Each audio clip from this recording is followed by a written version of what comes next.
If I've had like a secret weapon in my career, it would be this just unbridled enthusiasm for like everything. It's not so secret. You know, it's like, oh my God, you know. He's the most enthusiastic speaker I think I've ever seen. And what I thought was just too fascinating from a biology. Yeah, that's cool. I wake up and think about these things. So that's just me. What works for me is my view of science. It's something that I would have done without a salary because I was so happy doing it.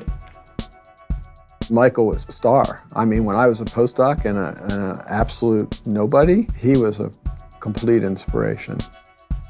What I always liked about the work in the lab is to see a steady progression of more and more understanding of a problem. You're parsing out the truth.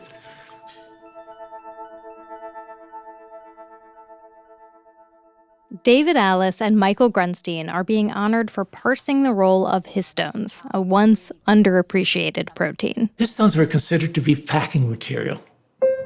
They pack DNA. It turns out that if you were to take the DNA from a single cell and line it up end to end, it would stretch 6 feet. And cells are really microscopic, and so it's quite a packaging problem. Histones are the solution. They're microscopic spools that DNA winds around, allowing for efficient cramming. It's an important job, but as a study subject, they were thought to be about as interesting as bubble wrap. Like styrofoam or bump on a log, all of those things. So they weren't an obvious research subject when Allis and Grunstein chose to study them.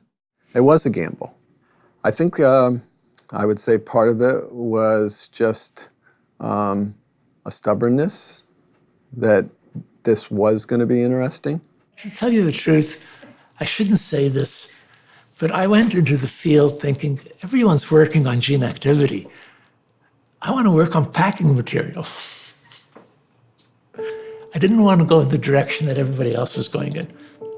The road less traveled led to a major discovery. Grunstein and Allis showed that histones, found in everything from flowers to fleas to us, are not bumps on logs. Histones and their chemical modifications are part of cellular mission control. They influence which genes are switched on and off, which determines how cells develop, behave, and respond to their environment. And there's just clear examples of disease. Mistakes made in setting this up seem to be very clearly causing cancer. Now, even if you didn't find it just academically interesting, it's medically interesting. Because at the end of the day, we would love to make things better for people. Let those oncohistones tell us what they're really doing. What you're looking for is the truth. That's what science is all about. Searching for how things work leads to medical advances that you would never have thought to occur.